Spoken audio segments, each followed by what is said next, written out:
स्मृति ईरानी इस वक्त बिहार के जमुई में रोड शो कर रही हैं। यहाँ पर आप देख सकते हैं कि महिलाएं जो है वो सबसे ज्यादा तादाद में मौजूद है और महिलाएं भी इस बार के चुनाव में बिहार के सबसे इम्पोर्टेंट रोल यानी कि सबसे इम्पोर्टेंट फैक्टर भी हैं।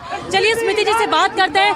स्मृति जी, क्या लग रहा है आपको, इस बार हवा किस तरफ है? मुझे लगता है महिलाओं का ये भव्य स्वागत अपने आप में संकेत है कि भाजपा ने एनडीए की जोरदार वापसी हो रही है। मैं विशेष आभार व्यक्त करती हूँ उन बहनों का जो प्रथम चरण में इतनी भारी संख्या में बाहर पहुंची पोलिंग बूथ तक, और दूसरे चरण में भी महिलाओं की ऐसी ही प्रखर भूमिका रहेगी, ये मेरा विश्वास। आपको क्या लग रहा है इस बार किन मुद्दों पर चुनाव लड़ा जा रहा है? क्योंकि हर बार बिहार यानी कि केवल और केवल कास्ट पे चुनाव लड़ा जाता है। बिहार का भविष्य विकास की धरा पर सशक्त होगा और मेरा ये विश्वास है कि विकास के जिन मुद्दों को हम जनता के सम्मुख रख रहे हैं उन्हीं मुद्दों के आधार पर जनता आकर अपना सहयोग, अपना आशीर्वाद भाजपा नेता एनडीए को दे रही है। कई सारे आरोप चुनाव से पहले ही वोट चोरी के लगाए गए। सारे आरोप निराधार पाए गए।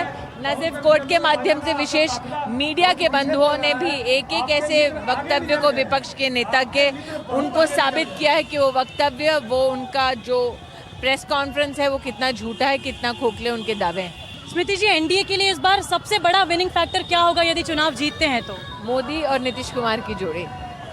क्या लग रहा है इस बार कोई आंकड़ा है मन में जो लग रहा है कि मंत्री जी ने 160 प्लस बोल दिया है, 2/3 बहुमत बोल दिया है। गृह मंत्री जी जो बोलते हैं वो अपने चुनावी और संगठन के अनुभव पे और जितना उन्होंने भ्रमण किया है राष्ट्र भर में, और साथ ही साथ मोदी जी और नीतीश भाई जी का जो उन्होंने यहाँ पर मैजिक देखा उसके आधार पर ये आंकड़े कहें। आखिरी सवाल, आरजेडी को सबसे ज्यादा नुकसान किस बात का होगा? परिवार में कलह का या फिर उनके द्वारा की गई दहशतगर्दी अब उन्हीं के गले की फांस बन चुकी है। आरजेडी मतलब अपराध, अपराध मतलब आरजेडी।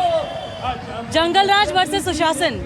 बिल्कुल, मुझे लगता है श्रेयसी की इस कॉन्स्टिट्यूएंसी में ही आपको प्रमाण मिल चुका है किस प्रकार से इस चुनाव में भी आपराधिक तत्वों ने इस चुनाव में भी हमारे प्रत्याशी को परेशान करने का प्रयास किया। लेकिन जैसा कि हम कहते हैं, सत्य परेशान हो सकता है, परास्त नहीं। तमाम वोटरों से क्या कुछ आप अपील करना चाहेंगे, खासतौर पर महिला वोटरों से? मैं इतना ही कहूँगी कि ये चुनाव विपक्षी दल लड़ रहे हैं ताकि उनके परिवार में उनका चिराग सशक्त हो, आपके घर का चिराग बुलंद रहे। महिलाओं से निवेदन है वो अपने परिवार, अपने भविष्य, अपने बच्चों के भविष्य के लिए वोट करें। आज 1,30,00,000 महिलाओं ने रोजगार योजना के माध्यम से सहायता एनडीए की सरकार से प्राप्त की है, जो बढ़कर 2 लाख रुपए होने वाली है।